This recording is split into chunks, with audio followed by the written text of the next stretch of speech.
CTS 뉴스는 전국적으로 확산하고 있는 신천지의 건축물 확보 실태를 보도해왔습니다. 이 과정에서 건축물 용도 변경 등의 꼼수를 부리고 있다고 지적했는데요. 신천지의 꼼수 확산 방법은 용도 변경뿐만이 아니었습니다.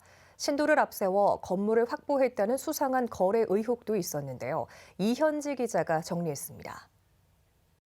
지난 10일 고양시가 일산 동구 A물류센터를 상대로 청문회를 열었습니다.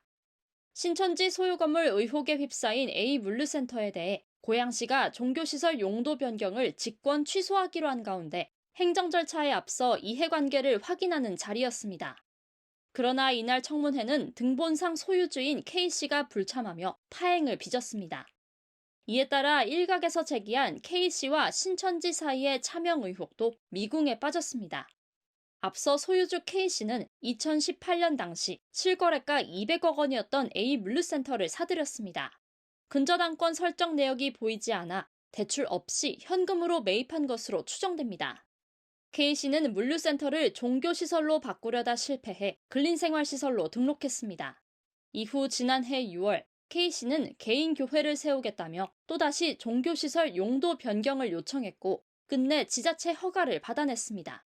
이 과정에서 은행 대출도 없이 현금 200억 원의 K씨가 매입한 A물류센터는 5년 가까이 텅 비어 있었습니다. 이 같은 자산운용 방식이 신천지가 K씨를 내세워 차명 거래를 했다는 의혹이 제기되는 이유입니다. 일개 개인이 할 수 있는 영역을 상식적으로 벗어났다는 겁니다. 신천지가 신도를 앞세워 건물을 확보했다는 논란은 이번이 처음이 아닙니다. 기성교회 건물이 신천지에 넘어가 안타까움을 준 평택 B교회 사건.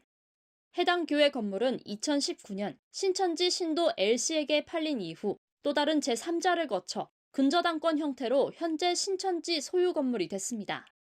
B교회 측은 거래 당시 L씨가 철저하게 정체를 숨겼다고 밝혔습니다. B교회에 따르면 계약서에는 이단일 경우 계약을 파기한다는 내용을 명시했습니다. 심지어는 신천지를 아냐고 L씨에게 직접 물었고 L씨는 모른다며 잡아뗐다고 주장했습니다. 그러나 L씨는 결국 신천지 신도였습니다. 공사 진행자도 신천지 측이라는 사실이 제보를 통해 드러났습니다.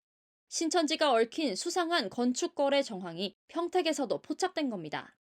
B교회 측은 L씨에서 제3자를 거쳐 신천지 측에 건물이 넘어갔기 때문에 계약 파기가 애매한 상황이었다며 4년여 시간이 흐른 지금도 괴롭다고 호소했습니다. 한편 고양시 A물류센터에 대해 국민의힘 고양병 당협위원회 측은 200억 원의 출처와 차명거래 의혹에 대한 수사를 고양시에 촉구한 상태입니다.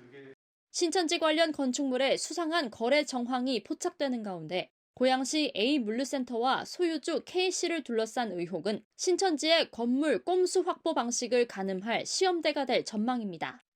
CTS 뉴스 이현지입니다.